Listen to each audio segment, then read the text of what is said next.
반드시 조직해야 됩니다.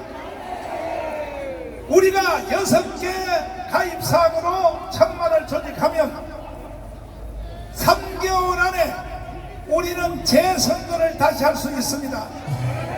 한번 그렇게 해보시겠습니까? 하겠습니다. 하기를 동의하시면 두 손 들고 만세. 네.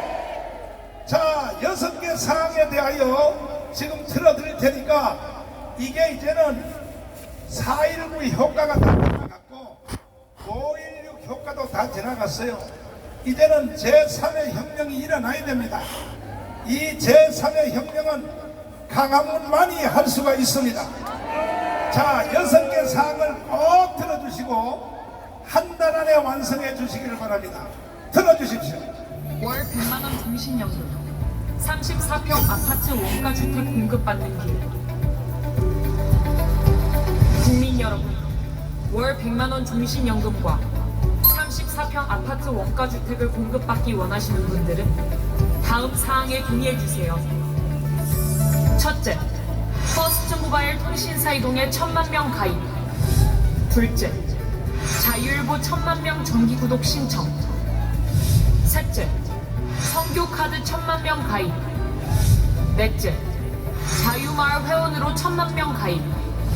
다섯째, 광화문 온 앱 모바일 설치 및 1000만명 가입. 여섯째, 너아라 TV, FNL 뉴스, 신의 한수, 이봉규 TV, 고성국 TV, 황장수의 뉴스 브리핑, 자유마을 공식 유튜브 채널 1000만명 구독, 알림 설정. 6개 사항 1000만 가입이 완성되면 종신토록 월 100만원씩 지급됨을 다시 한번 알려드립니다. 자, 1000만 가입할 수 있겠습니까? 할 수 있다고 생각하시면 두 손 들고 만세. 그러면 왜 북한이 이렇게 조작선거를 했느냐? 윤석열 대통령을 탄핵하겠다는 것입니다. 자, 방송실 한번 올려주세요. 북한의 노동신문이 벌써 한 달 전에 이번 선거를 통하여 윤석열을 탄핵하라고 하는 지령문을 한번 띄워보십시오. 자, 보이십니까? 이게 벌써 작년부터 한 달 전부터 선거도 하기 전에 북한이 이미 벌써 윤석열을 탄핵하라고 지령문을 내린 것입니다. 지령 그대로 지금 실현이 된 것입니다. 그래서 이재명도 입만 열면 탄핵입니다. 조국은 입만 열면 탄핵입니다. 그러면 탄핵이 되려면 200석이 돼야 되는데 헌법학자 제1호 김학성 교수님을 잠깐 모시겠습니다. 자, 탄핵을 하려면 조건이 몇 석이나 돼야 되나요? 국회의원 제적 3분의 2가 필요하니까요. 네. 200명이 필요합니다. 200명? 네네. 그러면 쟤들이 192석인데 네. 그럼 탄핵이 불가능하겠네요? 8명 정도야 네. 하고도 남죠, 목사님. 아, 8명? 지금 네. 이준석이가 대놓고 탄핵에 참여하고 있지 않습니까? 네. 그래서 네. 이준석과 그 정당이 3석입니다, 목사님. 네. 벌써 195석이 됐죠? 그렇죠. 5석이 부족하잖아요. 네. 근데 지금 뭐 이번에 당선된 국민의힘의 네. 국회의원 중에서 네. 이미 공개적으로 네. 뭐 최상병 특검에 찬성하겠다는 사람이 벌써 3명이 넘어요, 목사님. 하하. 이미 200석은 확보된 것으로 봐도 충분합니다. 거기다가 한동훈이나 또 지명 공천한 사람들 있죠. 그건 덤입니다, 덤. 그건 덤이야. 덤이야, 덤. 그러면 윤석열 탄핵 법안은 결의됐다고 보는 게 더 낫지 않습니까? 상식적으로 보면 네. 지금의 분위기도 네. 윤 대통령을 탄핵하자라고 선거 때도 떠들었고 네. 지금도 그것이 유효하고 네. 앞으로도 그와 같은 일을 해낼 사람들이 민주당 패거리이기 때문에 네. 또 조건도 충분히 넉넉하게 돼 있기 때문에 네. 탄핵은 시간 문제라고 봐야 되는 것입니다. 탄핵으로 가기 위해서 먼저 결의할 사항이 김건희 특별 법안을 먼저 신청을 한다 그래요. 예예. 김건희 그것은요, 시효가 그게 다 지난 거 아닙니까? 시효가 지난 정도가 아니라요. 네. 대상 자체가 안 되는 것인데 지금 민주당에서 하는 그 짓거리를 보면 네. 상식에 벗어난 일을 많이 목사님 네. 했지 않습니까? 네. 김건희 특검법도 대상이 안 되고 네. 최상병 그 특검도 여러분 네. 최상병 사건이 현재 네. 공수처에 계류가 되어 있습니다. 아하. 검찰이나 경찰이나 공수처에 수사 대상이 되고 있는 것은요 네. 특별 검사로 될 수가 없어요, 목사님. 아하. 없음에도 불구하고 막 어거지를 하고 있단 말이죠. 그것은 결국은 나중에 조사해봤자 무혐의가 돼도 김건희 여사님이 뭐 줄리였었냐 아니었었냐 이런 걸 가지고 개망신 시키려고 저 발언 뜨는 거 아닙니까? 망신 주기 위한 정치적 목적인 것이요. 결국은 마지막 타겟은 윤석열 탄핵이죠. 그렇습니다. 예. 그러면 이병명이 결의하면 윤석열은 일단 대통령이 중지가 되는 거죠. 권한 행사가 정지됩니다. 그러면 이제 총리한테로 넘어가는 거죠. 그렇습니다. 그러면 헌법재판소에서 심사를 주로 몇 개월 합니까? 노무현 대통령 때는 2개월 했고요. 네. 박근혜 대통령 때는 3개월을 소요했는데 아마 제가 볼 때도 한 3, 4개월 정도는 시간이 필요하지 않을까 생각합니다. 자, 그러면 헌법재판소를 구성하고 있는 재판관들이 네. 뭐 성향이 우리가 뭐 속에 안 들어가서 모르지만 누가 임명했는 걸 보면 대충 아는데 그렇습니다. 우파 쪽이 많아요, 좌파가 많아요. 그러니까 윤 대통령 취임 전에는 네. 그 문재인 때에는 5대4로 좌파가 많았습니다. 아하. 근데 윤 대통령이 2명을 교체했기 때문에 네. 현재는 성향상으로만 본다면 네. 6대3 정도로 윤 대통령을 지지하는 층이 더 많다고 보여지고 그러면 탄핵이 결의되려면 몇 명이 동의를 해요? 6명이 찬성을 해냅니다. 목사님. 6명이? 네네. 6명이 찬성을 해야 탄핵이 이루어진다는 거죠? 네. 그러면 숫자적으로 볼 땐 탄핵이 거의 불가능하게 보이는데 당장은 탄핵이 불가능하다고 보여지지만 네. 계속해보겠습니다. 그러면 그때 박근혜 때도 네네. 그때는 한 명이 누가 뭐 때문에 없었습니다. 8명이었어요. 8명 있습니다. 8명 중에 6명이 박근혜가 임명한 사람이었었잖아요. 네네. 그러니까 헌법재판소를 압박하려고 촛불 시위를 나와서 헌법재판관들 똑바로 하면 죽인다 하고 촛불 시위를 나오니까 그렇습니다. 헌법재판관도 생명이 2개예요, 1개예요? 소신 없는 사람들이 많지요, 목사님. 그렇죠. 자기 목숨 하나니까. 결국은 최소한 한국에서는 못 사는 거야. 네네. 압박 때문에. 그렇습니다. 그러면 이와 같은 촛불 시위가 이번에도 다시 일어날까요, 안 일어날까요? 저희는 우리가 한번 박근혜 대통령이 탄핵되기 어려운 조건임에도 불구하고 탄핵이 됐거든요. 됐죠. 그때 촛불에 의해서 네. 수많은 사람들의 성난 민심에 의해서 헌법재판관들이 고개를 숙였습니다. 네. 양심을 팔았습니다. 네. 그렇다면 지금의 192석을 가지고 있고 200석 찬성을 얻어내기는 매우 쉬운 상황인 지금 현 상황 속에서 네. 만약에 배딸들 또 수많은 민주당 사람들이 네, 네. 촛불 시위를 다시 하면서 끌어내려고 한다면 네. 6대3으로 유리한 지형이라 하더라도 네. 언제 어떻게 바뀔지는 우리가 도저히 장담할 수 없는 것이고 이미 한번 끌어내린 적이 있었기 때문에 네.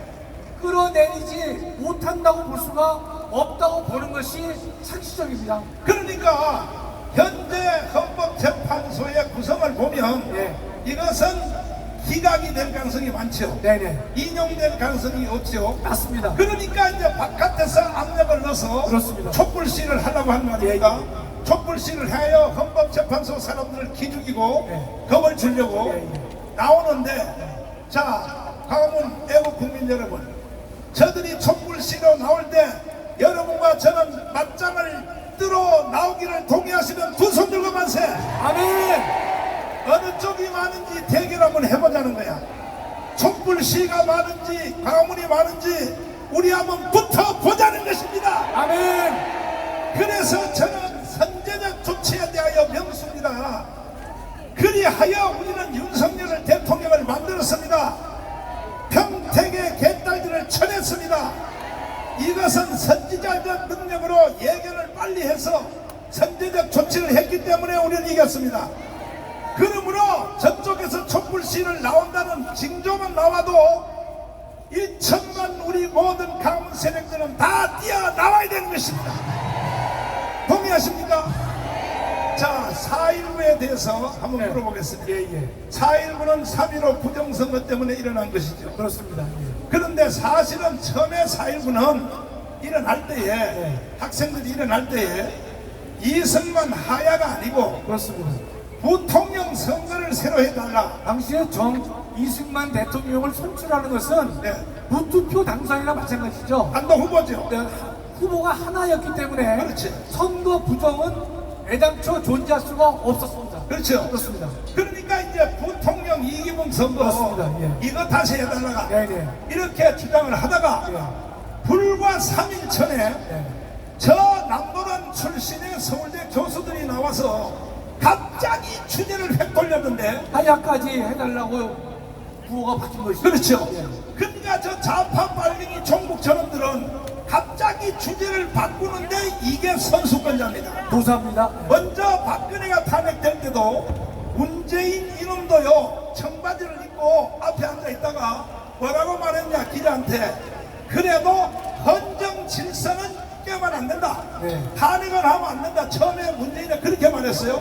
그렇게 말하다가 임박해 가니까 탄핵으로 나왔습니다. 네. 이제는 다시는 속으면 안 됩니다. 맞습니다. 자, 그러면 그것을 주모했던 최인규 내무부 장관이 있었죠. 최인규 내무부 장관이요. 예. 그 4.19 그 3.15 부정선거를 주도했던 그렇습니다. 내무부 장관 최인규는 어떻게 됐습니까? 우리 국민들이 잘 아시겠지만 네. 최인규가 네. 조직적으로 선거 부정을 했습니다. 네. 그래서 이어서 발생한 5.16 군사혁명이 발생했고 5.16 군사재판부에서 최인규를 사형시켰습니다. 사형. 그러니까 이것도 다시 오해를 풀기 위해서 이승만 선거 다시 해달라는 것이 아니고 이기붕 부통령 선거 다시 해달라 그거였었죠. 그렇습니다. 이기붕 부정선거를 했기 때문에 최인규 내무부 장관이 사형을 당한 거죠. 그렇습니다. 그렇다면 이번에 부정선거 한 놈들은 어떻게 해야 되겠습니까? 이번에 부정선거가 여러 징후가 계속 등장하고 있지 않습니까? 네. 우리가 이것을 명백하게 밝혀내야 될 것이고 네. 밝혀내기만 한다면 네. 그것에 대한 책임은 네. 최인규와 같은 책임을 동시에 져야 된다고 생각합니다. 우선은 그러면 대한민국을 살리기 위해서는 네. 선거를 조직적으로 네. 부정한 세력이 있다. 네. 그것이 발견됐다. 네. 그렇다면 그것은 우리가 사형과 같은 네. 최고의 노출을 해서 대한민국을 살리기 위해서는 사형과 같은 형량으로 다스리지 않으면 안 될 것이다 이렇게 믿습니다. 자 이번에 자유통일당의 선거에 대해서 예. 빵표 네. 그 다음에 한표 무표 그렇습니다. 세 표가 다 합하니까 선거구별로 470개가 나왔어요. 예, 예. 470개 선거구에서 빵 하나 둘 셋 나왔단 말입니다. 이것은 통계학적으로나 계산적으로 이게 가능합니까? 또 수학자라든지 통계학자의 입장에서 본다면 네. 도저히 있게 될 확률은 없다라고 보는 것이죠. 우선. 네.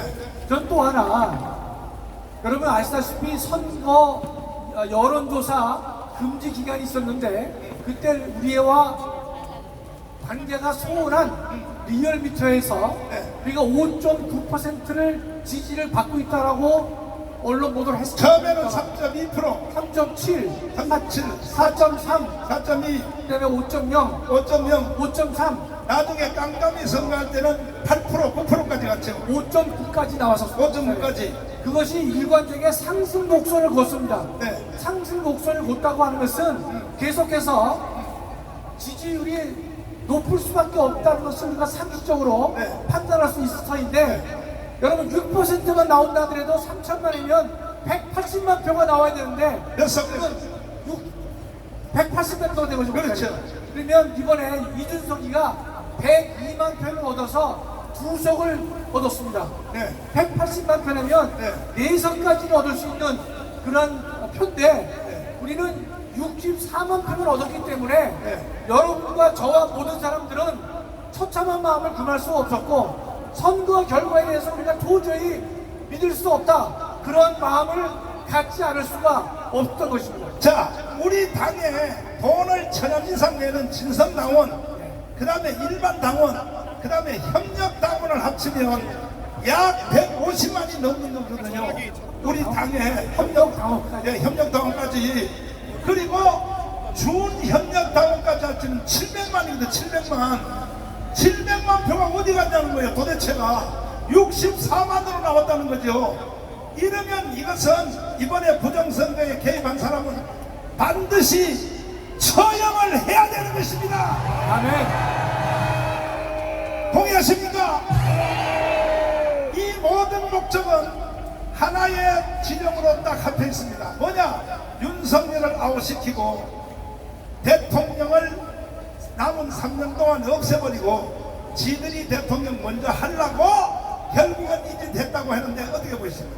그러니까 저는요, 윤석열 탄핵을 줄곧 외쳤지만 민주당은 192석을 가지고 있기 때문에 당장은 탄핵 시도를 안 할 수 있다고 생각해요, 목사님. 네. 그러나 지금 이재명이가 사법 리스크가 여러 개 있는데 가장 중요한 것이 공직선거법상의 허위 사실을 유포했단 말이죠. 네. 김문기를 몰랐다고 한 거 아니겠습니까? 두 번째는 허위 위증 조사를 했습니다. 네. 둘 중에 하나가 유죄가 나면 이재명이는 다음 대선에 나오기가 매우 어려운 상황이 됩니다. 네.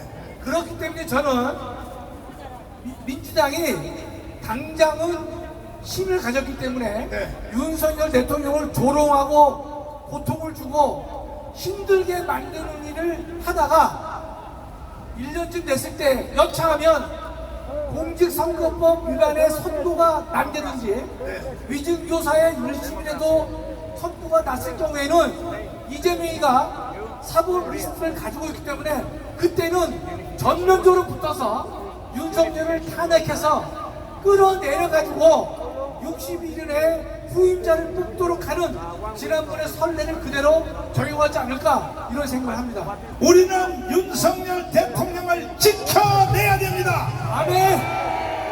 이재명이가 하도 징징대니까 영수회담 하자고. 그렇습니다. 예.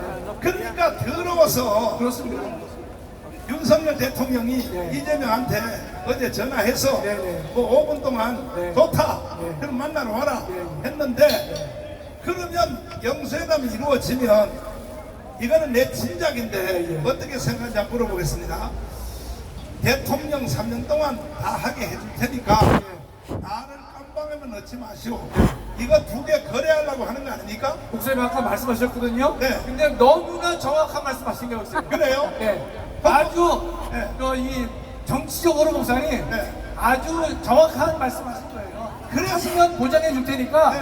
나 다음 대선에서 어렵지 대통령- 않게 나갈 수 있게 해달라. 그거 교환하러 가죠. 교환하러. 교환하러? 그렇습니다. 이런 걸 미리 읽어내는 사람을 선지자라고 그러거든요. 아멘. 절대로 윤석열 대통령님 3년 동안 대통령 보장해준다고 해도 절대로 넘어가면 안 됩니다. 3년은 우리가 지켜내겠습니다. 아멘. 동의하십니까? 동의하시면 두 손 들고 만세. 자, 마지막 연설하시죠.